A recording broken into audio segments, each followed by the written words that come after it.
সংস্কৃতির ফৌজি ফ্যামিলিতে আপনাদের স্বাগত। তো আজকে সানডে, তো বানানো হচ্ছে বিরিয়ানি। হ্যাঁ, বিরিয়ানি বানানো হচ্ছে। তো চলুন আপনাদের দেখাই। এখানে আলুটা সিটি দিয়ে রেখেছি, বেরেস্তার জন্য পেঁয়াজটাও কোটা হয়ে গেছে। মাংসটা কিছুক্ষণ ম্যারিনেট করে রেখে দিয়েছিলাম। চালটা কতক্ষণ হলো ম্যারিনেট করা? ভিজাও কতক্ষণ? 12টার দিকে চলে আসতো, 30-40 মিনিট হবে। তো 40-50 মিনিটের মতো প্রায় হয়ে গেছে। তো চলুন দেখা যাক কতক্ষণ লাগে। বাকি আজ প্রথমবার নয়, আজ দ্বিতীয়বার ট্রাই করছি, দেখা যাক কি হয়।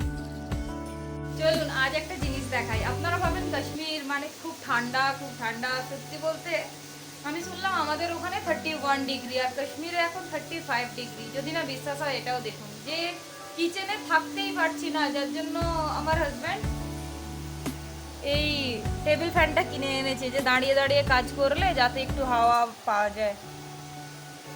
মানে বুঝতে পারছেন কতটা গরম এখানে, বাপরে গরম। আমি একটু এখানে ফ্যানের নিচে দাঁড়িয়েছিলাম। দাঁড়ান আপনাদের একটা জিনিস দেখাচ্ছি। আমাদের বাড়িতে একটা নতুন শেফ এসেছে রান্না করার জন্য।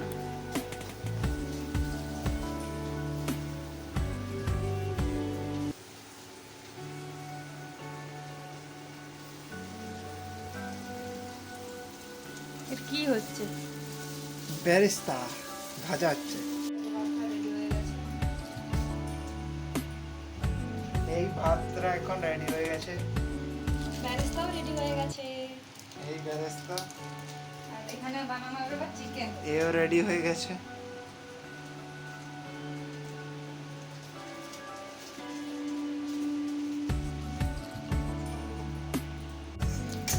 এটা কি হচ্ছে বলতে পারবেন? এটা টেস্ট তৈরি হচ্ছে। ঠিক বলছি?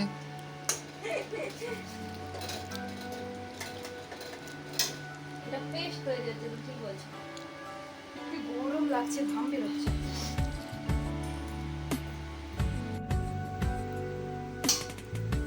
ভালো আছে? এই জিঙ্কা জিঙ্কা ডিঙ্কা জিঙ্কা।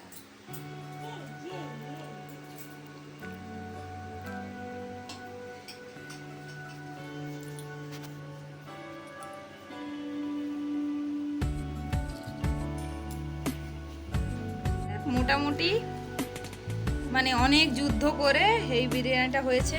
সেকেন্ডবার ট্রাই করলাম। খেয়ে বলো, রিয়াকশন বলো, সিরিয়াসলি বলো। ভালো তো ভালো, খারাপ তো খারাপ, ঠিক আছে? ভালো। সত্যি কিছু কমই আছে, কিছু কি না, ঠিক আছে? একদম ঠিক। ঠিক আছে, চলো তাহলে আমিও একবার খেয়ে টেস্ট করে দেখি কেমন হয়েছে। দেখি, আমি টেস্ট করে দেখি কেমন লেগেছে। একটু আলু দিয়ে খাই তাহলে ভালো হবে।